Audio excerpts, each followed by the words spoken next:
I realised after coming out with a few ideas that were sort of kind of directly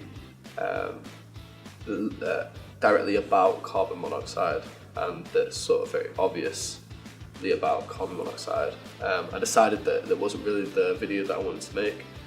Sort of brought myself away from that idea to create sort of more of an experimental sort of artistic film that wasn't directly linked, or couldn't be perceived as directly linked to carbon monoxide until the very end when it's tied together.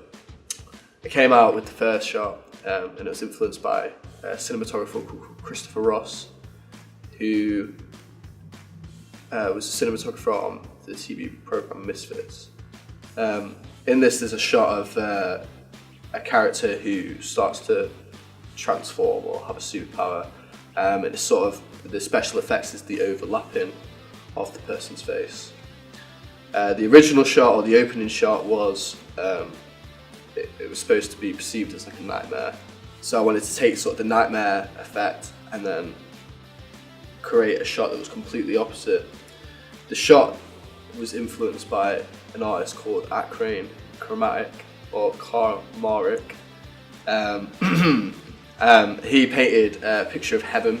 It's kind of garish, it's quite overexposed, quite light, what you'd expect a realm out of this world to be, stereotypically. So this is what I wanted to project into my shot that I created. Sort of had the shot of under the tree, the overexposed from the sun shining through, the flowers, which could also be related to death. And then this overlapped with the sound design of the woman's voicemail asking if the character was still okay. She's not heard from him in a while. Sort of hints at the idea that he's that there's something happened to this character.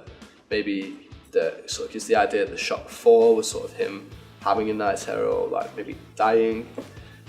Then the underlying sound of the life support machine when a heart rate reaches zero was put in there, sort of give that association for an audience member to sort of project on a subconscious level as well as like a conscious level, to make the realization that something might have happened to this character.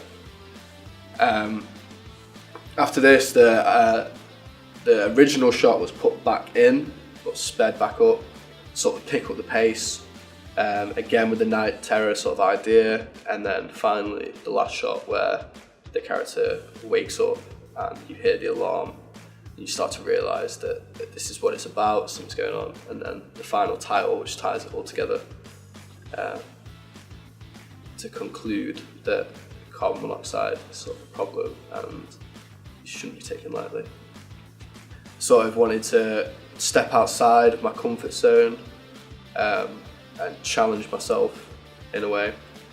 I found the competition just through Googling, things like that, read the brief, realised that it was a modern day issue that perhaps people take lightly.